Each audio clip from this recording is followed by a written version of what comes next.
Welcome to Smigo, Say Impossible. I'm me, guys. My name is Taffrey16. Welcome back to another episode of Reading Your Comments, episode 143. It is Thursday, maybe Wednesday if you watch this day early on Patreon. For those who don't know, Patrons get the option to watch videos as well as reaction videos up to a day early, and you get your name and description as well. But regardless of what day you were watching this on, let's go ahead and read some comments. A suggestion for a new series to watch, there was another school sitcom that actually aired at the same time as Bad Education's second series. It was called Big School and features David Williams, Catherine Tate, and Philip Glinster, who was Gene Hunt in Life on Mars. As it aired so close to Bad Education, it's sort of a rival series. It would be interesting to see what you make of it. It's actually on my request list, I believe. I think it was BBC though.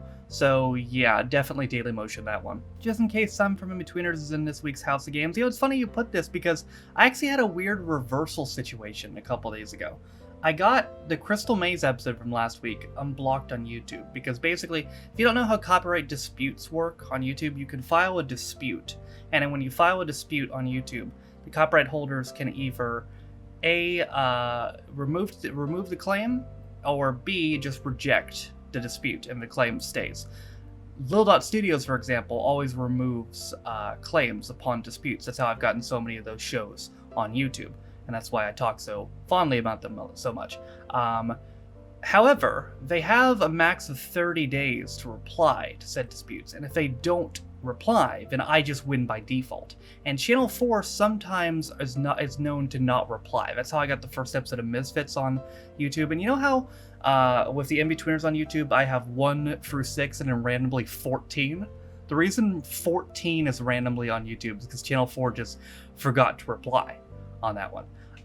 And they did the same for this Crystal Maze video, so that's how I got that unblocked. They just didn't reply. On the flip side, I found out that without my knowledge, the Richard Osman House of Games reaction that I had done like 2-3 months ago and had been fine, just was randomly out of nowhere region blocked. It was just region blocked on YouTube without even telling me. I didn't even get a warning. It just changed of copyright claim that they had already rejected dispute to partially blocked, just out of nowhere. Didn't even know they could do that, but they did it. So that one got re-uploaded to Dailymotion. I've seen videos about all 3 of the Human Centipede films. Lord have mercy if you get channel points requests for that one. Yeah, no. I reserve the right to reject a channel points request if I feel it's something I really don't want to do. And yeah, that's not happening. You've definitely cornered the Life on Mars market. Shh, not so loud. They'll hear you. Wait, why did my profile picture look weird? So it was probably a glitch. I've noticed that sometimes. Sometimes if you're like looking at one comment and you go to a different, like say you're looking at your comments and when you go to a video, and how can I explain this? So YouTube's got like just a section in Studio that's just comments, right? And then you can click on one of your videos in Studio and look at just the comments in that video.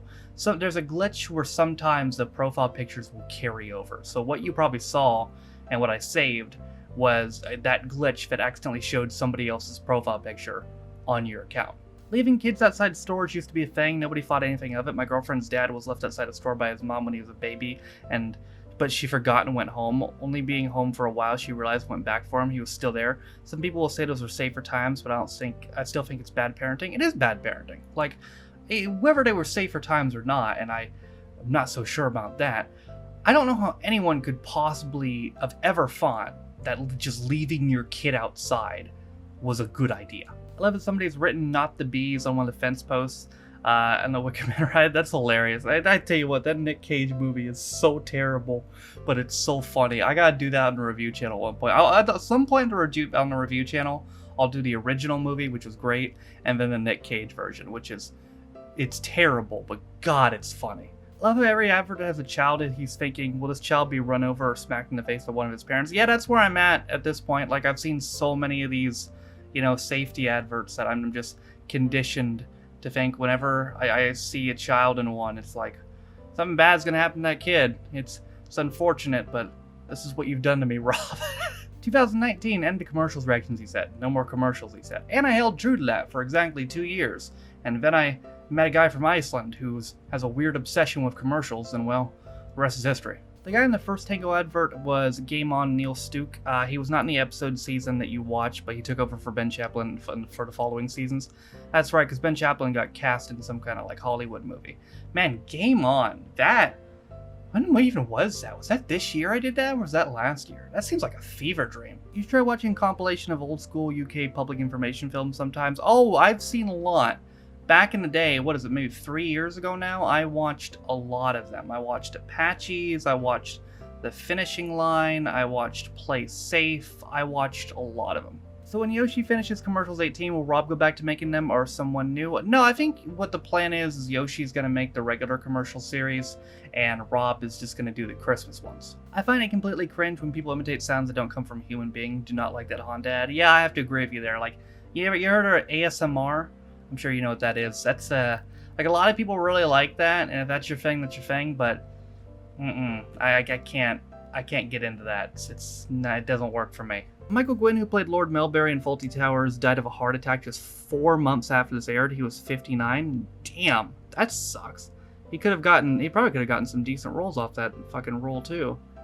That's unfortunate. Damn, 59 4 months after it aired. Well, I mean, at least I was that the high note of his career, because I mean, at the very least, I guess he got to pretty much end his career with his high note. Love Fawlty Towers, wouldn't mind seeing you react to all 12 episodes. It'll probably become monthly, if I'm being honest. Like, especially with me finishing IT Crowd this month, there'll be a spot open, so it'll probably become monthly. Believe it or not, there are actually 3 attempts at an American version of Fawlty Towers, one starring B. Arthur, because for some reason the producers wrote out Basil. That's weird. I imagine none of them were any good, considering I've never heard of them. Fawlty Towers is such a great show. Some episodes are extremely close to the wire and would never be allowed now, but please don't censor them. They need to be shown in full. I am going to have to censor one scene in particular. I don't know which episode it's in. It's either 5 or 6. I know there's a scene where a character uses the N-word multiple times. And now I am aware of the context. I have heard that in the context, the character, it's not like they're not saying the word just to say it. It's just to show that the character himself is an idiot, you know, but unfortunately, you know, we all know how the world works now, and nowadays, like it or not, context doesn't mean shit. It's just like people just say, oh, they say the word, you know, gotta get rid of it, regardless of what the context is. And obviously, leaving that in there, with the way things are trending, might put my Dailymotion channel at risk, so I'm not going to cut that scene out, but I will be cutting the audio when he says the word, because I'm not going to put my channel at risk. The guy that sings first cut as the deepest at karaoke in Max and Patty is played by Reese Shearsmith. He was one of the creators and stars of Psychoville and Inside Number 9. Man, speaking of fever dreams, Psychoville. When did I do that? Was that 3 years ago at this point? I actually have to... Was that 2 years ago or 3 years ago? I think that might have been 3 years ago. Hold on a minute. I'm looking for my thumbnails folder right now. A lot of you might not even know that I've done Psychoville, but I did. I did it on Halloween. Right before Halloween. No, it was 2 years ago. Okay, 2019. Yeah, October 26, 2019. Jesus Christ. Or it might have been 27th, actually. But man, that is a fever dream right there. Well, that Max and Patty episode certainly went in a direction I wasn't expecting. Yeah, I did not think they were actually going to get arrested. But I mean, fuck it, let's go to prison. It'll be interesting to see how the next episode turns out. The Choose Life t-shirts were famously worn by Wham, George Michael's band. Oh, okay. Well, that makes more sense. I swear, I thought I saw that. I'm like, holy shit, is he wearing an anti-abortion shirt? Clearly not, though. I mean, I wonder what the context was then. Choose Life. Probably anti-drug, maybe? Anti-suicide? Probably something like that. Alright, ladies and gentlemen, that's going to do it for another episode of Reading Your Comments. The comments in today's video were pulled from 4 different videos, just 4 today, because I didn't pull comments from the Crystal Maze video because it was a re-upload, and it was basically, the comments were basically just rehashing subjects we already talked about a month ago, and there was no reaction video last Wednesday because I uploaded the monthly plans and stream highlights. The 4 videos that the comments were pulled from were the Reading Your Comments last week, American Reacts to British Commercials 16, American Reacts to Fawlty Towers, American Reacts to Max and Patty's Road to Nowhere 3.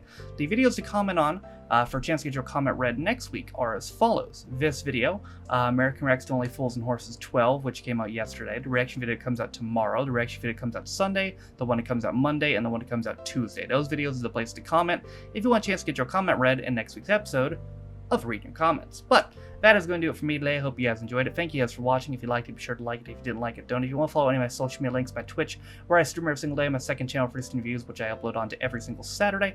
My Twitter, if you want to follow me, my Patreon, if you want to support me on my daily motion, all those things are in the description down below. Thank you again to all 84s I'm currently recording my Patreons for your constant support me and my channel. For those who don't know, you can be Patreon me for as low as $1 or £1. You get access to reaction videos, we'll read your comments up to a day early, and you get your name in the description as well. Also, in the description is a link to the community Reddit, as well as the daily schedule, as well as the Twitch VODs channel. With all that being said, though, my name is Noah Taff. This has been episode 143 of Reading Your Comments, and I'll see you guys next time.